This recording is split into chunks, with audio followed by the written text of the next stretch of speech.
ഭീകരമായ അവസ്ഥയാണ്.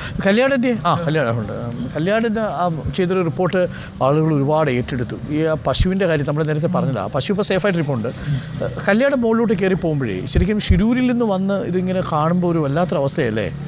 അതായത് സാറേ, ഞാൻ രാവിലെ ഒരു 6 മണിയോടുകൂടിയാണ് രഞ്ജിത്താടൻ എന്നെ വിളിച്ചിട്ട് ഇങ്ങനെ ഒരു സംഭവമുണ്ട്, ഷിരൂരിൽ നിന്ന് പറഞ്ഞ ക്ഷീണത്തിൽ കിടക്കുകയായിരുന്നു. അപ്പോൾ രഞ്ജിത്താടൻ വിളിച്ചിട്ട് എന്നോട് പറഞ്ഞു. അപ്പോൾ രാവിലെ തന്നെ വണ്ടി എടുത്ത് നമ്മൾ എല്ലാവരും കൂടി ഇങ്ങോട്ട് പോകുന്നു.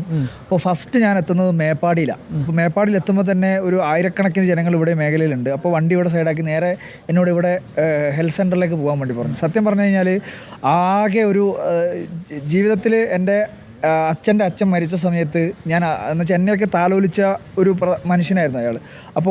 അപ്പോൾ അവർ മരിച്ചു കിടക്കുന്ന ഒരു ആ സമയത്ത് അനുഭവിച്ച ഒരു വല്ലാത്തൊരു ഫീലിംഗ് ആയിരുന്നു അന്ന് അനുഭവിച്ചത്. കാരണം എന്താ വെച്ചാൽ 1 or 2 മൃതദേഹങ്ങളോ അല്ലെങ്കിൽ ശരീരങ്ങളോ ഒന്നും തന്നെയല്ല. എന്നുവെച്ചാൽ ആരെയും തിരിച്ചറിയാൻ വേണ്ടി പറ്റില്ല. ഈ സംഭവം കഴിഞ്ഞ ഉടനെ കിട്ടിയ മൃതദേഹങ്ങളെല്ലാം ഇവിടത്തേക്ക് എത്തുന്നു, തുണി പുതച്ച് ആകെ ഞാൻ അറിയാതെ, ഞാൻ ഒരു ബോധപൂർവമല്ല, പക്ഷേ അങ്ങനെയാണ് അവസ്ഥ എന്നുള്ള അറിഞ്ഞിരുന്നെങ്കിൽ ഞാൻ ഒരു പക്ഷേ അങ്ങോട്ട് കയറില്ലായിരുന്നു. ഇങ്ങനെ മൃതദേഹങ്ങളിൽ കൂട്ടിയിട്ടിരിക്കുന്ന ഒരു സ്ഥലത്തേക്ക് ഇങ്ങനെ കയറി പോകുമ്പോൾ കാണുന്ന കാഴ്ച എന്ന് പറയുന്നത് ആരുടെയും മുഖങ്ങളൊന്നും ശരിയായി വ്യക്തമാവാത്തൊരവസ്ഥ, എല്ലാം വികൃതമായിരിക്കുന്ന അവസ്ഥ. ആകെ 1 or 2 ബോഡികൾ മാത്രമേ ഞാൻ നേരിട്ട് നോക്കിയിട്ടുള്ളൂ. ബാക്കി ബോഡികൾ എനിക്ക് നേരിട്ട് കാണാൻ പോലും തോന്നിയിട്ടില്ല. അപ്പം തന്നെ എനിക്ക് ആകെ എന്തോ ഒരു വല്ലാത്തൊരവസ്ഥയായി ഞാൻ അവിടെ നിന്ന് ഇറങ്ങി ഇങ്ങോട്ട് മാറി നിൽക്കുകയത്. പിന്നീട് അങ്ങോട്ടേക്ക് പോകാനേ എനിക്ക് തോന്നിയിട്ടില്ല. പിന്നീട് ഞാൻ പോകുന്നത് ഓരോ മൃതദേഹങ്ങളും കണക്കെടുക്കാൻ വേണ്ടി മാത്രം അവിടത്തേക്ക് പോകുന്നു. അവിടെ ഒരു വല്ലാത്ത അവസ്ഥയായിരുന്നു. കാരണം ബന്ധുക്കൾ വന്നിട്ട് ഓരോ മൃതദേഹത്തിൻ്റെ ഇടയിൽ ഓരോ ബോഡി വന്ന് ഇറങ്ങുമ്പോഴും ചാടി എല്ലാവരും കൂടി പോവുകയാണ്. കാരണം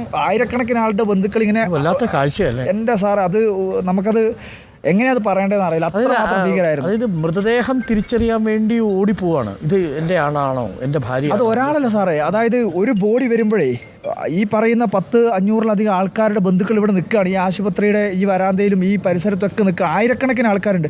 അവരെല്ലാം ഒരു ബോഡി വരുമ്പോൾ അതെൻ്റെ വേണ്ടപ്പെട്ടവരാണോ എന്നറിയാൻ വേണ്ടി ആ ഒരു ബോഡിക്കടുത്തേക്ക് ഓടിപ്പോവുകയാണ്. അവിടെ ഭയങ്കര അതിൽ കുറേ ആൾക്കാർ അവരെ ബോഡി തിരിച്ചറിയാൻ പറ്റാതെ കരയുന്നു, കുറേ ആൾക്കാർ നിലവിളിക്കുന്നു, കുറേ ആൾക്കാർ എന്തൊക്കെയോ അവിടെ സംഭവിക്കുന്നുള്ളത് നമുക്കൊന്നും ആ ഒരു സിറ്റുവേഷൻ നമുക്ക് ഒരു കാരണവശാലും വാക്കുകൾ കൊണ്ട് പറയാൻ വേണ്ടി കഴിയില്ല. അത്രമാത്രം ഭീകരമായ നമ്മളൊക്കെ എന്താ പറയുക, ജീവിതത്തിൽ ഇതുവരെ എനിക്ക് അത്ര 27 വയസ്സായിട്ടുള്ളൂ. പക്ഷേ എൻ്റെ ജീവിതത്തിൽ ഇതുവരെയും ഇങ്ങനെയൊരു സിറ്റുവേഷൻ എനിക്ക് അഭിമുഖീകരിക്കേണ്ടി ഒരുപാട് മരണങ്ങൾ കണ്ടിട്ടുണ്ട്. ഒരുപാട് മരണങ്ങൾ പലപ്പോഴും നാട്ടിലൊക്കെ എൻ്റെ ആത്മഹത്യ ചെയ്തവരൊക്കെ നമ്മൾ പലപ്പോഴായിട്ട് ഞാൻ എൻ്റെ അനുഭവത്തിൽ പറയുന്നത് ആത്മഹത്യ തൂങ്ങി മരിച്ചവരൊക്കെ ഞാൻ ഇങ്ങനെ കയറൊക്കെ നമ്മൾ വേർപ്പെടുത്തിക്കോളും. പക്ഷേ അന്നൊന്നും ഇല്ലാത്ത രീതിയിൽ ഒരു വല്ലാത്തൊരു വിറങ്ങലിപ്പും ഒരു മരവിപ്പും എന്താണ് ചെയ്യേണ്ടത് നമ്മളെ മൈൻഡിൽ ഒന്നുമില്ല സാറേ. അതായത് ഫുൾ ബ്ലാങ്കായി അർജുൻ കല്യാടും ദീപക്കും ദിലീപും ഒക്കെ ഇപ്പോൾ പറഞ്ഞു, TV പ്രസാദും ഒക്കെ പറഞ്ഞതുപോലെ ഇത് റിപ്പോർട്ട് ചെയ്ത റിപ്പോർട്ടർമാരുടെ ഒരു മാനസികാവസ്ഥ പ്രേക്ഷകരെന്ന് ആലോചിക്കണം. ഞങ്ങൾ ഡെസ്കിലിരുന്നത് 17 മണിക്കൂറോളം ഞാൻ ഈ വാർത്ത വായിക്കുമ്പോൾ ഒരേ താളത്തിൽ ഇതിങ്ങനെ പറഞ്ഞുകൊണ്ടിരിക്കുക, ഈ സംഭവങ്ങൾ ഇങ്ങനെ ആവർത്തിച്ച് കേട്ടുകൊണ്ടിരിക്കുന്നൊരു മാനസികാവസ്ഥയുണ്ട്.